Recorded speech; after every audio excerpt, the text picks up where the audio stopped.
स्वागत है आपका आशुतोष जी नई परख पर। जी देश में इस जी वक्त सबसे ज्यादा चर्चा इस बात की है देश में सबसे ज्यादा चर्चा इस बात की है कि कौन सी पार्टी कब टूटेगी और कब वो आ, कुछ नए नए रास्ते अपनाकर एनडीए के हिस्से में चली जाएगी। जी और मुझे ध्यान पड़ता है कि इसकी शुरुआत हुई थी पंजाब में आम आदमी पार्टी के 7 सांसदों के टूटने से। वहां से भारतीय जनता पार्टी को मुझे लगता है कि ये एक क्लू मिला, एक सुराग मिला कि इसके जरिए वो धीरे धीरे करके संसद में 2/3 बहुमत पाने की तरफ बढ़ सकते हैं। फिर उन्होंने बंगाल का चुनाव एक भव्य तरीके से जीत लिया। फिर तो उन्हें पूरा यकीन हो गया कि अब तो वो ऐसा कर ही सकते हैं। और उसके बाद सिलसिलेवार देखिए, उद्धव ठाकरे की शिवसेना बिल्कुल टूट ही चुकी है तकरीबन। टीएमसी तृणमूल कांग्रेस टूट चुकी है।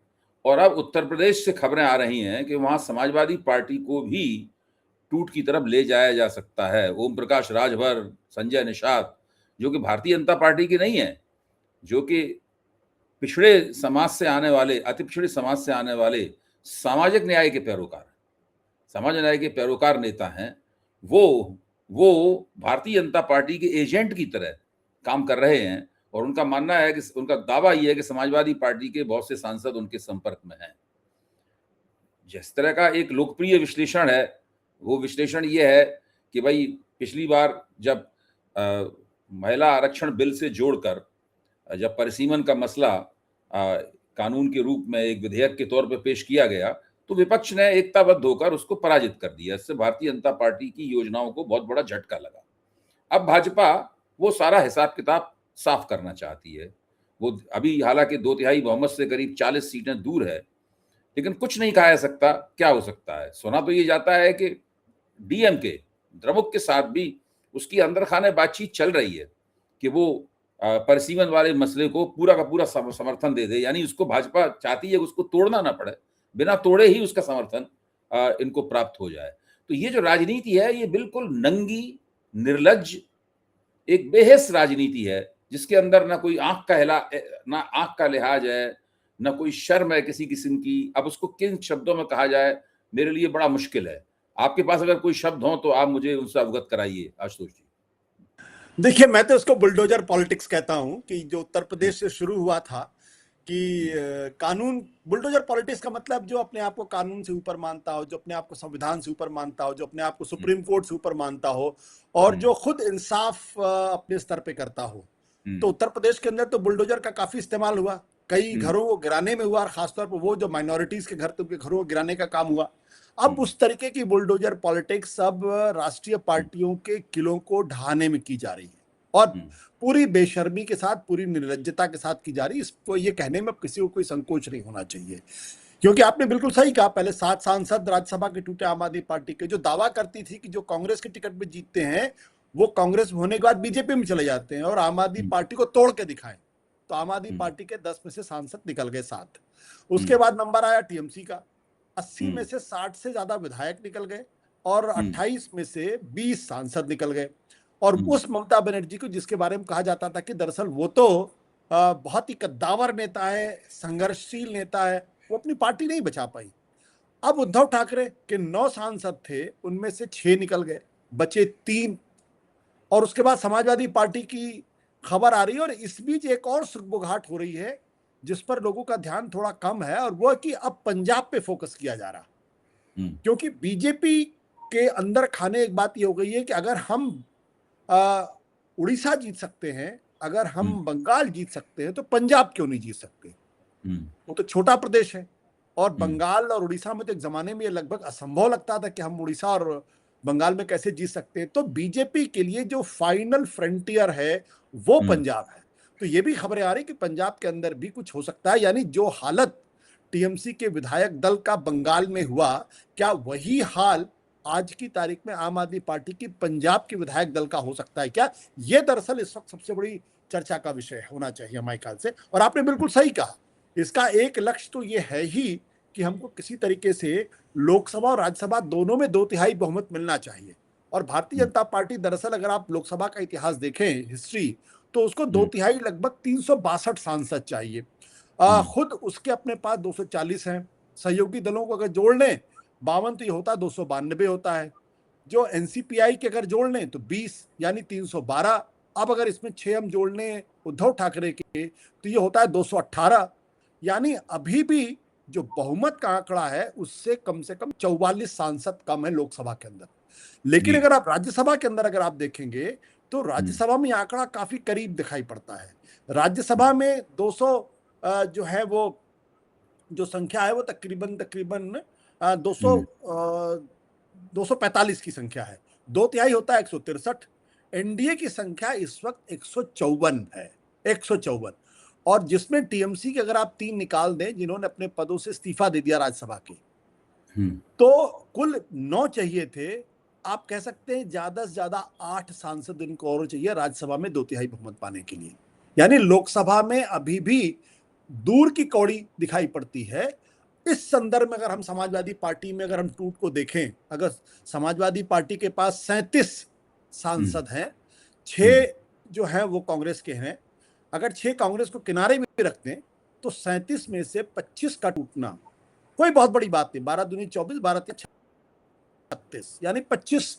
80 में से 60 विधायक टूट सकते हैं, 28 में से अगर 20 टूट सकते हैं तो 37 में से 25 क्यों नहीं टूट सकते, ये आज से समझा जा सकता।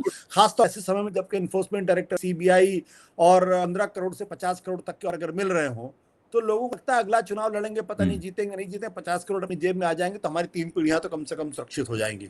तो मैं आपकी राय से सहमत हूं, लेकिन मैं फिर भी ये कहता हूं कि डिलिमिटेशन से ज्यादा ये 2029 के पहले कुछ ऐसा सुरक्षित कर लेना है जिससे 2024 में जो इनको झटका लगा लोकसभा के चुनाव में वो झटका ना लगे, कि ये अनिश्चितता ना पैदा हो कि 2029 के बाद भारतीय जनता पार्टी की सरकार बनेगी या नहीं बनेगी, नरेंद्र मोदी प्रधानमंत्री कुर्सी पर होंगे या नहीं कुर्सी पर होंगे। और ये महत्वपूर्ण इसलिए है क्योंकि 2024 में जो सबसे बड़ी घटना थी वो ये नहीं थी कि इनको 240 सीटें नहीं, मेरी नजर में वो घटना ये थी कि बनारस में प्रधानमंत्री नरेंद्र मोदी को जीतने के लिए नाको चने चबाने पड़े थे और अमित शाह को वहां 3 दिन बैठना पड़ा था, तब वो 1.5 लाख वोट से जीते थे। और कई घंटों तक वो अपने जो कैंडिडेट प्रतिद्वंदी कैंडिडेट थे उससे पीछे थे और जो खबर मीडिया ने पूरी तरीके से छुपा दी। और आप समझ सकते हैं अगर प्रधानमंत्री का चुनाव हो और वो भी नरेंद्र मोदी का, तो फिर 1.5 लाख वोट से अगर वो जीत रहे हैं तो इसका मतलब है कि बहुत कुछ वहां कुछ हुआ होगा। तो उस घटना ने इनको हिलाया। मुझे लगता है वहां से पूरा कार्यक्रम अब चल रहा है कि ऐसी कुछ व्यवस्था कर ली जाए ताकि 2029 की कोई भी अनिश्चितता काम ना आए। आशुतोष जी, आपने बिल्कुल ठीक कहा। मुझे लगता यह है कि भारतीय जनता पार्टी जिस तरीके से अपनी गठजोड़ सरकार चला रही है, यानी मोदी जिस तरह गठजोड़ सरकार चला रहे हैं, उसमें किसी भी किस्म की जो गठजोड़ सरकारों में अस्थिरता होती है वो है नहीं। वो इस तरह चला रहे जैसे कि उन्हें स्पष्ट बहुमत हो। शुरू में ऐसा लगा था कि शायद नीतीश कुमार और चंद्रबाबू नायडू काफी उनसे तरह तरह की सौदेबाजियां करेंगे, लगातार सरकार को दबाव में रखेंगे, शायद एक आध बार कुछ करने की कोशिश भी की गई, लेकिन अंततः भारतीय जनता पार्टी ने उन सबको ये यकीन दिला दिया कि भाजपा के हाथ में सत्ता रहे, इसी हिसाब से वो सत्ता का उपभोग कर सकते हैं, वरना उनको केंद्र में या उस तरह से सत्ता नहीं प्राप्त हो सकती। और ये बंदोबस्त बढ़िया है कि Bharatiya Janata party anchor party रहे और सत्ता इन लोगों के अंदर, ये लोग सत्ता का उपभोग करें। इसके बाद में एक नई परिघटना हुई जिसकी झलक एक बार अटल बिहारी वाजपेयी के जमाने में भी दिखाई पड़ी थी। वो ये है कि जो एनडीए के जो घटक दल हैं, वो घटक दल भारतीय जनता पार्टी के प्रवक्ताओं से भी आगे बढ़कर, भारतीय जनता पार्टी के रणनीतिकारों से भी आगे बढ़कर, निशिकांत दुबे और अमित शाह जैसे लोग जो दूसरी पार्टियों को तोड़ने के काम में कुशल और दक्ष हैं, उनसे भी आगे बढ़कर वो काम कर रहे हैं जैसे कि ये भारतीय जनता पार्टी के वो हैं, क्या कहते हैं उसको, नॉन स्टेट एक्टर्स। जो नॉन स्टेट एक्टर होता है, ये भाजपा के नॉन स्टेट एक्टर्स हैं जो पूरी तरीके से दूसरे दलों को तोड़ने पर आमादा हैं। मुझे लगता है कांग्रेस को छोड़कर, कांग्रेस के लोकसभा के संसदीय दल को छोड़कर किसी भी पार्टी का संसदीय दल इस वक्त सुरक्षित नहीं है। देखिए, समाजवादी पार्टी उत्तर प्रदेश का बड़ा शक्तिशाली संगठन है।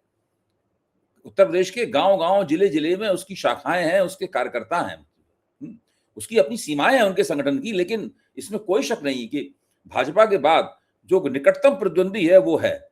और पिछले चुनाव की जो सीएसडीएस ने एक स्टडी की थी, उसमें भी ये निकल के आया था या मतदाताओं से पूछा गया कि कौन आया आपके पास, तो मतदाताओं ने कहा कि भाई भाजपा वाले आए हमसे वोट मांगने के लिए, या फिर समाजवादी पार्टी वाले वोट मांगने आए। कांग्रेस वाले तो दूसरे कोई तो वोट मांगते दिखाई नहीं पड़े, केवल यही दोनों लड़ते हैं वहां पर। जब ऐसी पार्टी जो इतनी दबदबे वाली पार्टी है, यादवों का बड़ा मजबूत समर्थन है उसके पास, मुसलमानों का समर्थन है, और भी पिछड़े तबकों का उनके पास समर्थन है, अब उसके बारे में ये कहा जा सकता है, और कौन रहा है, सामाजिक न्याय के महारथी कह रहे हैं, तो ये तो एक ऐसी विडंबना है, इसका क्या जवाब दिया जाए। क्योंकि ये कुछ देखिए, अगर समाजवादी पार्टी वहां टीएमसी टूटी, टीएमसी इसलिए टूटी क्योंकि अभी अभी बहुत बुरी तरह चुनाव हारी थी, और बंगाल की एक खास बात है कि पोस्ट चुनाव सिनारियो में जो हारी हुई पार्टी की दुर्गति होती है वहां पर। ममता बनर्जी ने सीपीएम की थी और ये उनकी कर रहे हैं। महाराष्ट्र में जहां तक है, उद्धव ठाकरे की पार्टी वैसी काफी मुरझाई हुई थी, लेकिन समाजवादी पार्टी उत्तर प्रदेश में मुरझाई हुई पार्टी नहीं है। इसको हम, ठीक है वो भाजपा से दूर है, नंबर 2 पे थोड़ा दूर है, लेकिन मुरझाई हुई पार्टी नहीं है। उसको भी अगर ये लोग तोड़ देते हैं तो मेरे ख्याल से तो उसके बाद में, अब आप उसके बाद में कुछ लोकतंत्र वगैरह की बात कीजिए मत। देखिए, मैं तो खैर बहुत पहले से कह रहा हूं कि भारत अब एक लोकतांत्रिक व्यवस्था से एक अथॉरिटेरियन सिस्टम में पहुंचा, तब एक जो ट्रांजिशन वो from democratic setup to the authoritarian setup, आपने बिल्कुल सही कहा। और इसकी जो अनुभूति हो, वो अगर जब आप टीवी चैनल्स की डिबेट होते तब आपको लगता है कि जो लोक जनशक्ति पार्टी का जो पैनलिस्ट है, या फिर जो जनता दल यूनाइटेड का पैनलिस्ट है, वो भारतीय जनता पार्टी से ज्यादा नरेंद्र मोदी की तारीफ करता है, उनसे ज्यादा उस पार्टी को डिफेंड करता है। तो एक तरीके से सारी जो क्षेत्रीय पार्टियां जो उनको समर्थन दे रही है, उनका भाजपाईकरण हो गया है एक तरीके से। अब ये भाजपाईकरण जो हुआ है, ये आप हो सकता है कि एकेडमिक्स के वर्ड में इनको एक तरीके से कहा है कंट्रोल डेमोक्रेसी, यानी आप डेमोक्रेसी को इतना कंट्रोल कर लीजिए कि उसके सारे पुर्जे वही बात करें जो दरअसल उस डेमोक्रेसी को कंट्रोल वाला व्यक्ति चाहता है, जो नरेंद्र मोदी चाहते हैं। और एक करिश्मा है, क्योंकि 240 के बावजूद भी अगर क्षेत्रीय दल बीजेपी को अगर डिक्टेट नहीं कर पा रही हैं, जैसा कि हमने देखा अटल बिहारी वाजपेयी के समय में देखा, मनमोहन सिंह के समय में देखा कि छोटी छोटी पार्टियां डिक्टेट करती थी और जॉर्ज फर्नांडिस जैसे लोग उनके आगे पीछे घुमा करते थे, उनको बनाते थे, वैसी स्थिति एक बार भी यहां दिखाई नहीं पड़ी। अब ये जो स्थिति है, इसका बहुत स्पष्ट अर्थ है कि बहुत बहुत ही सिस्टमेटिक तरीके से क्षेत्रीय पार्टियों को कंट्रोल किया गया है। अब वो चाहे लालच से किया गया हो, चाहे भय से किया गया हो, चाहे जैसे किया गया, लेकिन किया गया है। ये एक सुखद आश्चर्य कह सकते हैं और एक अपने आप में दुखद कहानी भी कह सकते हैं। जहां तक समाजवादी पार्टी का है, मैं अभी भी आप कही। हाँ, मैं कह रहा था, मुझे लगता है कि ये डर से नहीं, काफी स्वतः स्फूर्त तरीके से अपने आप कंट्रोल ने ये नियंत्रित हो जाने के लिए उत्सुक हैं, क्योंकि इनका एकमात्र लक्ष्य यह है कि इनको राज्य में और केंद्र में दोनों तरफ सत्ता भोगने के लिए भी रहे। चूंकि भाजपा की 22 राज्यों में सरकारें हैं, तो वो राज्यों में भी सत्ता भोगने का मौका देती है और केंद्र में भी सत्ता भोगने का मौका देती है। इस तरीके से जिसको डबल इंजन की सरकार कहते हैं, वो दरअसल में दोहरी सत्ता भोगने का मौका इन्हें मिल रहा है। जो इनकी वास्तविक औकात है इन छोटे छोटे तमाम दलों की, उससे कहीं ज्यादा ये सत्ता को भोग रहे हैं। जी आशुतोष जी, आप बिल्कुल। लेकिन इसका एक दूसरा पहलू भी है कि चाहे ये क्षेत्रीय पार्टियां के सांसद जो मंत्री बने हैं या बीजेपी के मंत्री, इनमें से किसी भी मिनिस्टर की अगर 2-4 को छोड़ दी तो किसी की कोई औकात, कोई हैसियत है नहीं कि इंडिपेंडेंटली कोई फैसला कर लें, अपनी कॉन्स्टिट्यूएंसी के अंदर जाके कोई नई चीज वहां कर लें। तो और ये उत्तर प्रदेश के अंदर में भी है। अगर आप देखिए योगी आदित्यनाथ के रहते हुए क्या वहां पे जो छोटी छोटी पार्टियां हैं, क्या उनके जो मिनिस्टर बने हुए हैं, क्या अपने स्तर पे कोई फैसला कर सकते हैं? नहीं कर सकते ये लोग। तो इसलिए ये अपने आप में बहुत ही कौतूहल का विषय है दरअसल, इन सब लोगों को कैसे कंट्रोल किया गया है और बिल्कुल रोबोट्स में तब्दील कर दिया गया, यानी खास तरीके का सॉफ्टवेयर इनके दिमाग में इंजेक्ट कर दिया गया है कि आपको ऐसे ही बोलना है, ऐसे ही चलना और ऐसे ही रहना है, और बगावत का तो एक सुर नहीं आ सकता। तो ये जो अब इसके बरक्स जब मैं समाजवादी पार्टी को देखता हूं तो मुझे लगता है थोड़ा सा समाजवादी पार्टी का जो चरित्र है वो थोड़ा सा मुश्किल मुझे दिखाई पड़ता है। उसको तोड़ना उतना आसान नहीं हो पाएगा, उतना आसान नहीं हो पाएगा। एक तो मुझे लगता है कि समाजवादी पार्टी तृणमूल कांग्रेस और आम आदमी पार्टी और जो उद्धव ठाकरे की पार्टी, इनकी तुलना में ज्यादा आइडियोलॉजिकल है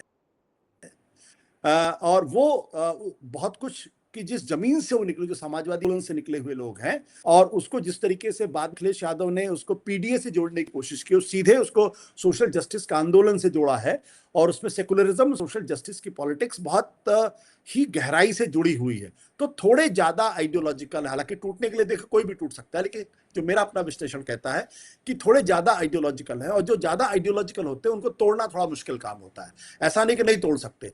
तृणमूल कांग्रेस तो पूरी तरीके से डी आइडियोलॉजाइज थी, आम आदमी पार्टी की तो कोई विचारधारा थी ही नहीं, और उद्धव ठाकरे भी अंत में एक विचारधारा विहीन पार्टी ही कह सकते हैं, जो सिर्फ मराठी मानुष के नाम पे विचार के तौर पर जरूर वहां पे मौजूद है, लेकिन कोई स्ट्रक्चर्ड विचारधारा नहीं है।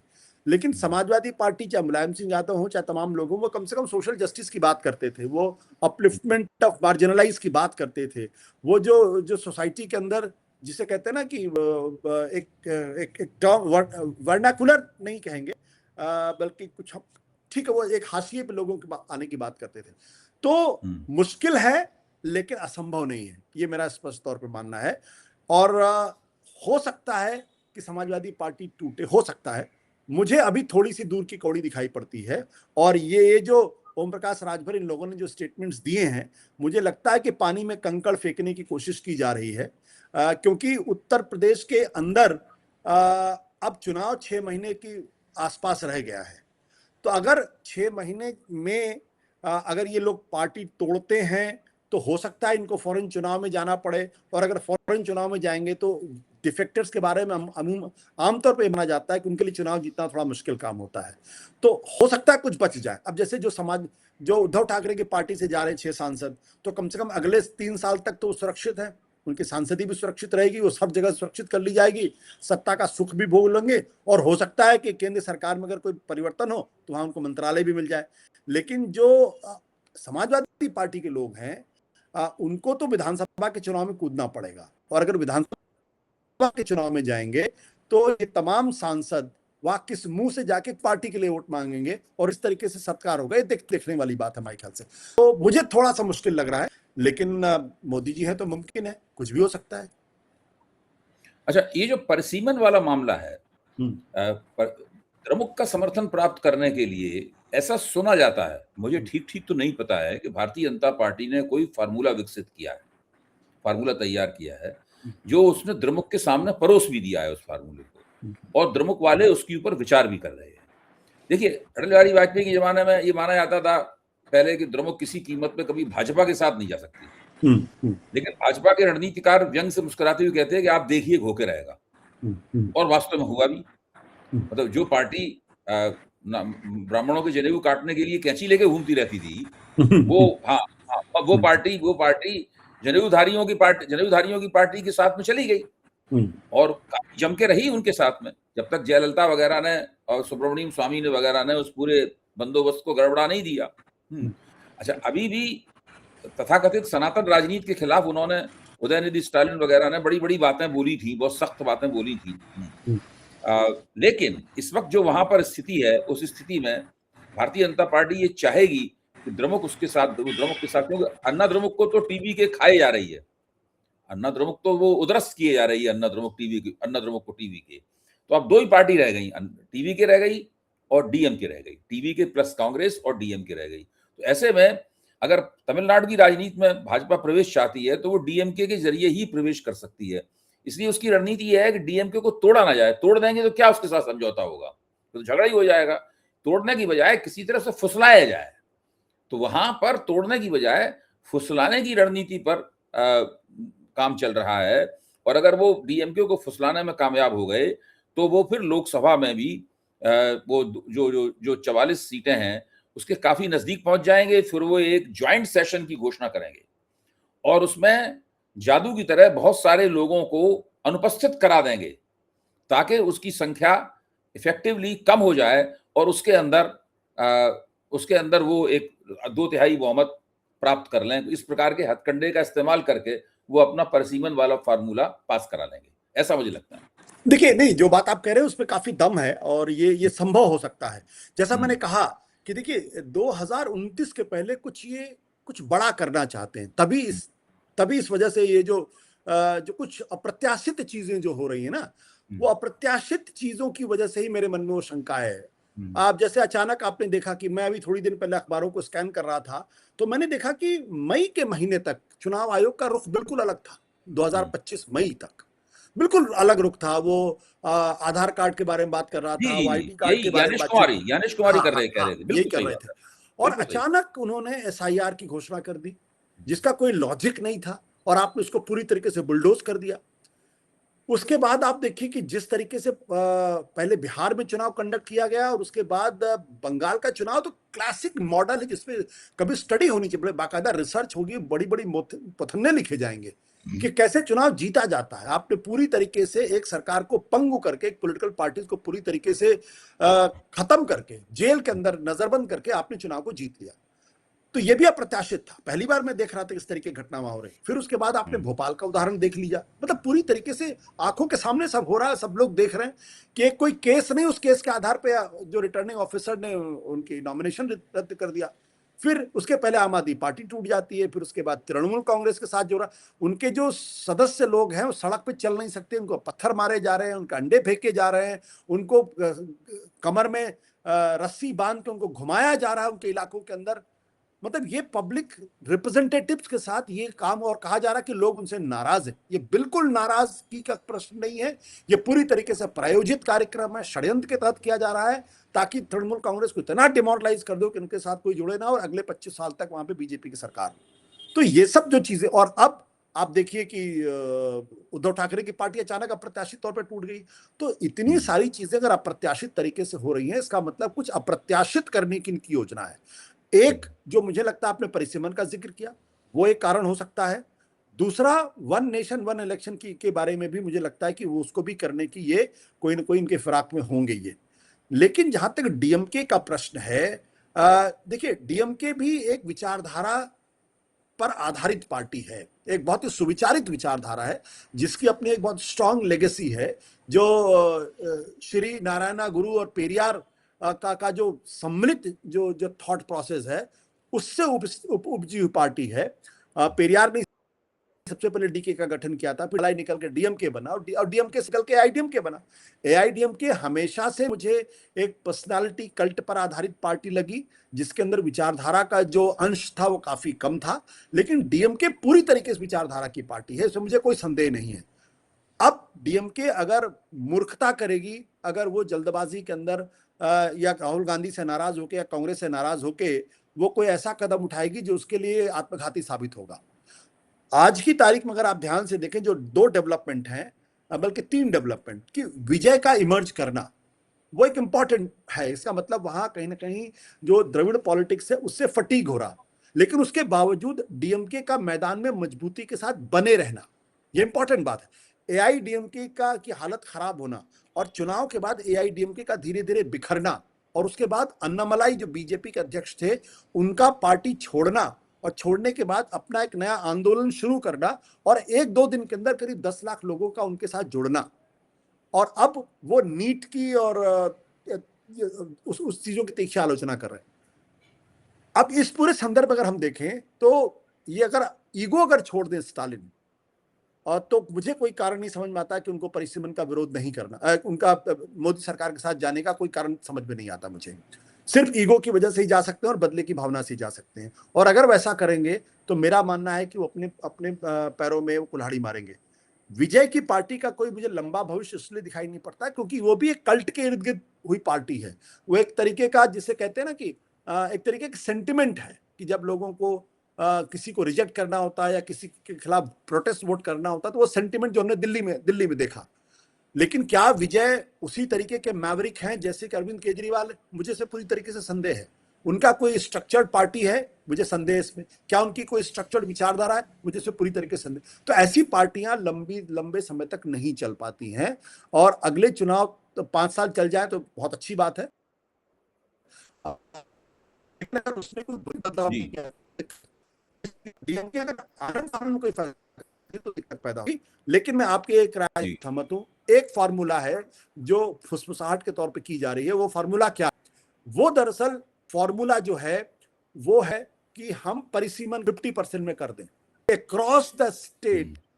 जितनी सीटें अभी हैं उसमें से 50% की वृद्धि कर दें, तो उसमें डीएमके को कोई आपत्ति नहीं होनी चाहिए, या उसमें ना साउथ इंडिया के जो राज्य हैं या सरकार, उनको आपत्ति नहीं होनी चाहिए, क्योंकि फिर सबके लिए बराबर हो जाएगा वो।